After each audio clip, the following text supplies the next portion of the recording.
6 000 par console, alors qu'elle se vend environ 600 en magasin. Notre journaliste Pierre Stéat a rencontré un expert de jeux vidéo qui analyse cette nouvelle console PlayStation. Voici la console qui fait rêver nos adolescents. Le dernier né des produits Sony, la PlayStation 2. Tout comme à Montréal, où l'on a vu des gens faire la file pendant des heures pour décrocher la petite boîte électronique tant convoitée, ici à Québec, tout s'est envolé en l'espace de quelques minutes. L'enfer, on est arrivé mercredi matin.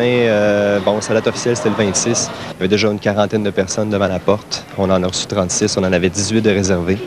L'enfer, on est obligé de sortir, donner des coupons aux clients, leur dire qu'on en avait 18 à vendre. Donc, on a donné des coupons. Ils sont partis en dedans de 20 minutes. Il faut payer tout près de 500 $ pour une console qui nous arrive avec une seule manette pour jouer.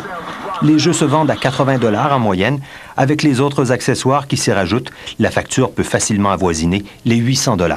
C'est la plus avancée de l'industrie présentement au point de vue de sa capacité à rendre des graphiques. Comme ici, on voit un jeu de snowboard qui est SSX, un des 30 jeux qui a été offert au lancement. C'est définitivement le plus beau jeu de snowboard qu'on peut se procurer. C'est très réaliste graphiquement et évidemment, à chaque nouvelle console, on dit toujours c'est un petit peu plus que l'autre.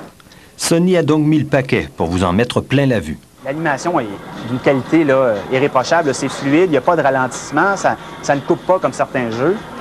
Et c'est pas pixelisé non plus. Quand on regarde de près, on ne voit pas les petits points à l'écran comme sur la PlayStation 1.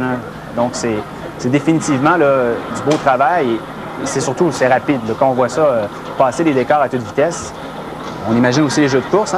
Les jeux de course ont besoin de beaucoup de fluidité pour être réalistes. Ça va de même avec un jeu comme ça ici. Et le son?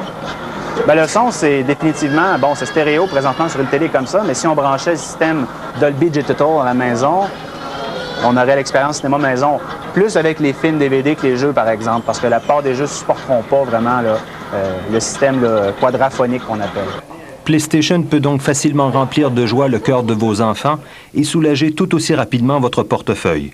Fort heureusement, il existe des alternatives. Son principal concurrent maintenant à la PlayStation 2, c'est la Dreamcast de Sega, qui, elle, se détaille 2 fois moins cher.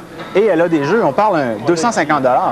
250 $. Donc, à ce moment-là, les gens, ce qu'ils vont vouloir, se procurer une PlayStation 2 qui peut faire du DVD avec la grosse facture, ou ils vvais dire, je vais prendre une Dreamcast, et si je veux un DVD, je me l'achète pour le salon aussi. On peut encore s'en procurer à très bon marché dans les centres d'électronique.